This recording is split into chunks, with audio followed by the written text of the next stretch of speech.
आप सबको खुशामदीद कहते हैं हमारे चैनल में, जिसका नाम है हेल्थ केयर विद समीर। दोस्तों, जैसा आप सबके इल्म में है, इस चैनल में हम आपके लिए लेकर आते हैं हेल्थ से रिलेटेड बहुत सारी वीडियोस जो आपकी हेल्थ के लिए बहुत ही फ़ायदेमंद होती है। दोस्तों, हेल्थ इज़ द वेल्थ, तंदुरुस्ती हज़ार नेमत है। ये जुमले तो यकीनन आपने सुने होंगे। अगर आपके पास लाखों रुपए हो और सेहत ना हो तो लाखों रुपए किसी काम के नहीं रहते। अगर आपके पास पैसे नहीं है और हेल्थ है तो आप लाखों रुपए कमा लेते हो और आप बहुत सारे पैसे कमा लेते हो।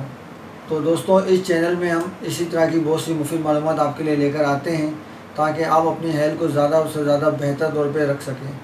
और ये वीडियो बहुत ही मालूमाती होती है, आपके ना सिर्फ इल्म में इजाफ़ा करती है बल्कि आपकी सेहत को बहुत ज़्यादा बेहतर रखती है। तो दोस्तों, आज भी ऐसी ही एक वीडियो मैं आपके लिए लेकर आया हूँ जो उम्मीद करता हूँ आपको पसंद आएगी और इस पर अमल करके आप अपनी हेल्थ को और बेहतर रख सकोगे। तो दोस्तों, आइए सुनते हैं ये वीडियो।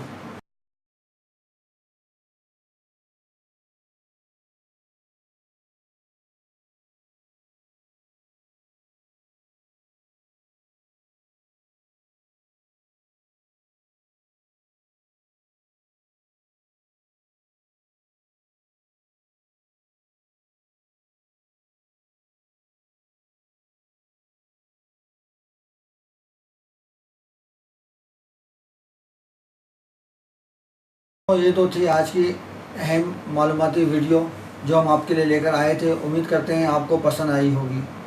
दोस्तों, अगर ये वीडियो आपको पसंद आई हो तो इसे लाइक करना ना भूलें, इसे शेयर करें और ये वीडियो ज़्यादा से ज़्यादा अपने दोस्तों को भी शेयर करें ताकि वो लोग भी इसका फ़ायदा उठा सकें। दोस्तों, अगर आपको कुछ और मालूमात लेनी तो आप हमें कमेंट्स भी कर सकते हो, हम उसके ऊपर भी वीडियो बना के आपके साथ शेयर करेंगे। दोस्तों, अपने दोस्तों को ये वीडियो ज़रूर शेयर करें, ग्रुप में शेयर करें। और आप चाहते हैं कि ऐसी मज़ीद मालूमाती वीडियो आपको मिलते रहें तो आप हमारे वीडियो को सब्सक्राइब करना ना भूलिए। दोस्तों, इंशाल्लाह फिर इसी तरह की एक अच्छी वीडियो के साथ आपकी खिदमत में दोबारा हाजिर होंगे। जब तक के लिए इजाज़त दीजिए। अल्लाह हाफ़िज़।